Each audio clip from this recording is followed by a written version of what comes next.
Welcome back to the morning show here on Arise News. I am Shaitan Atigari. I'm Rafai Yoseni, and we're starting the conversation this morning on what is currently happening at the World Economic Forum in Davos, Switzerland. We all know that this is the time of the year where all the bigwigs all around the world, all the top business owners, all the billionaires come around and they discuss about the way forward. They pretty much set an agenda for the world economy at the start of the year. This started about 50 years ago. A certain man called Klaus Schwab started this, bringing all sorts of people together. On the sidelines of this, there are still World Economic Forum events all over the year, but Davos is the main one where everybody come together. And this year is very strategic because it talks about stakeholders' engagement and the like. So we're talking to somebody in Davos. But on the sidelines of Davos, many things happened yesterday. Definitely. Donald Trump came into Davos. This was the first time since the last time he came to Davos to make that very stirring speech about, the world and trade and the likes. But this time, a lot of people will say his speech was quite very malleable in Davos. There was also a big event yesterday in Davos where, the British royalty did have a chance to meet Greta Thunberg because Greta Thunberg is also there. Definitely. There have been protests as regards the environment and the key issues about environment, about sustainability, and about the role the stakeholders are playing in the world today. And it's very, very important to note that, the last time we saw Greta, she delivered this, very emotional speech. And, the reactions from it, we thought we were going to see a lot of change and a lot of, policies put in place to actually help with the environment and, global warming. But what she said is she, since the last time she had that conversation, she hasn't really seen a difference in what the government has put in place. Nothing has been done, and that's why, the push has been on.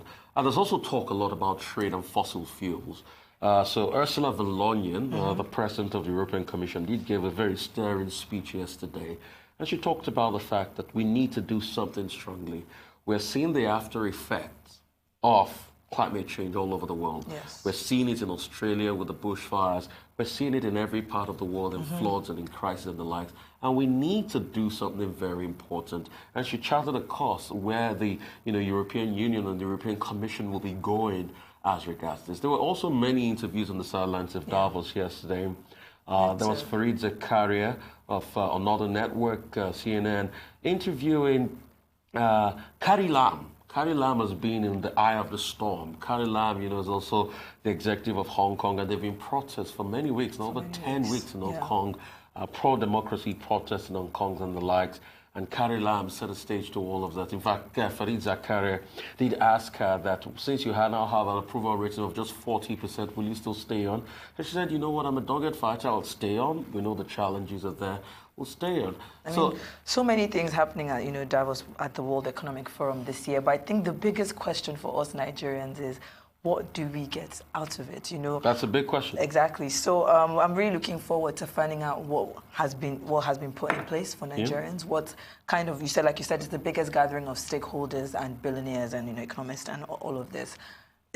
I don't want it to be a case where we just have this conversation and we talk and we talk and we talk and then we don't see anything happening, just like in the case of global warming. In fact, Davos has been accused to be that hangout pad for billionaires all over the world, and nothing has been done. But I hear that we have somebody joining us all the way from Davos in Switzerland. The Davos clusters, it is called, and today is the last full day of the World Economic Forum taking place in Davos. We're still digesting all of this from the headlines and the theme and things happening in and around Davos. Going over, the theme spans around global economy. It has to be said, geopolitics, human capital, technology.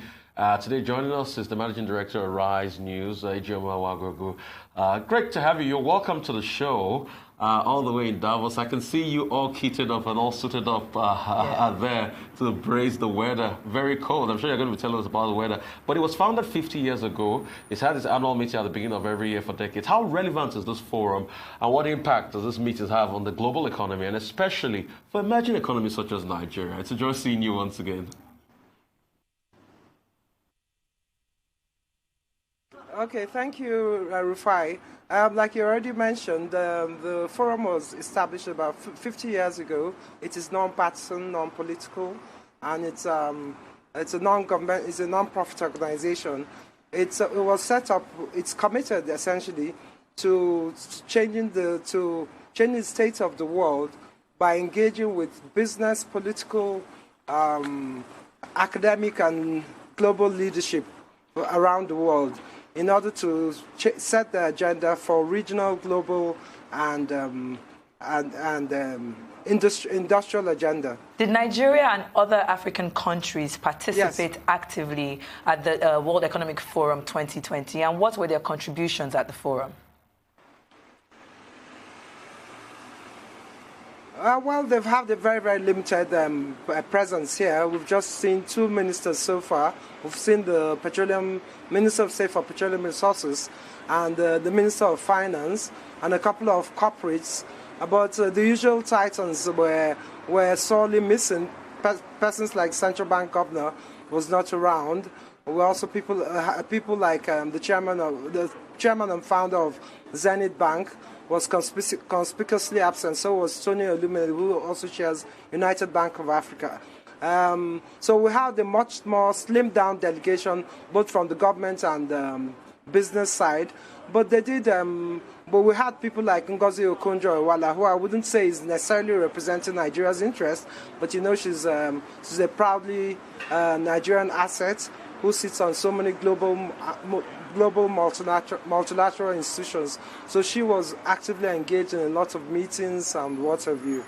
I really don't know if Nigeria came here to, strike up deals, because we'll not be able to. We'll be interviewing the minister much later today, both ministers much later today, and they'll give us more insight as to what the Nigerian participation here was all about. Right. Can you just brief us on some of the topical discussions, that came up, such as global trade and financial markets in Davos? Okay, there was a very interesting session yesterday that focused on trade. As you know, the U.S. President Donald Trump was here 2 days ago in Davos, and the whole city was literally shut down because of the president's movements in the city. And of course, the focus was essentially on the signing of the Phase 1 trade agreement between the United States and China. And this was generally applauded by the rest of the world because there have been concerns. You can see that the markets have been gyrating because of the tariffs that have been slapped on by the U.S. and the counter tariffs that China had to impose on U.S. goods. With the resolution of the signing of the Phase 1 agreement, this has helped to calm tensions, especially in the trade arena. And the IMF, the new IMF managing director in particular, spoke at that session. That is Miss Kristalina Georgieva.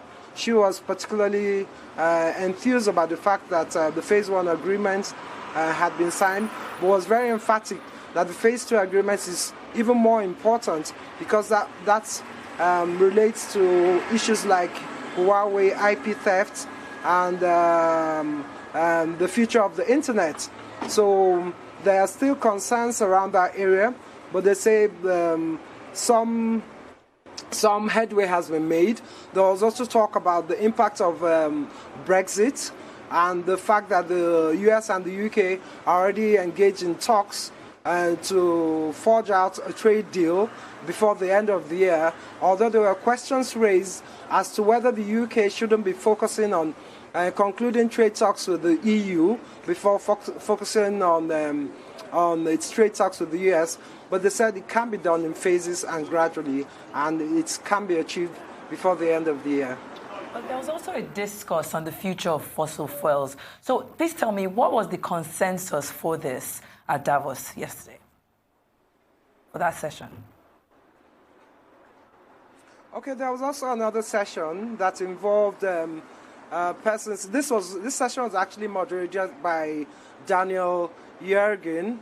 And as you know, Daniel Yergin, he's currently the vice chairman of IHS Markets. But if you know Daniel Yergin, he's a Pulitzer Prize-winning author of the book The Prize, which focuses on oil, money, and power. And we had people like the the energy minister of Saudi Arabia, the chairman and CEO of Total, Francis Total, and the Minister of Energy, Mines and Energy from Colombia, who were on that panel.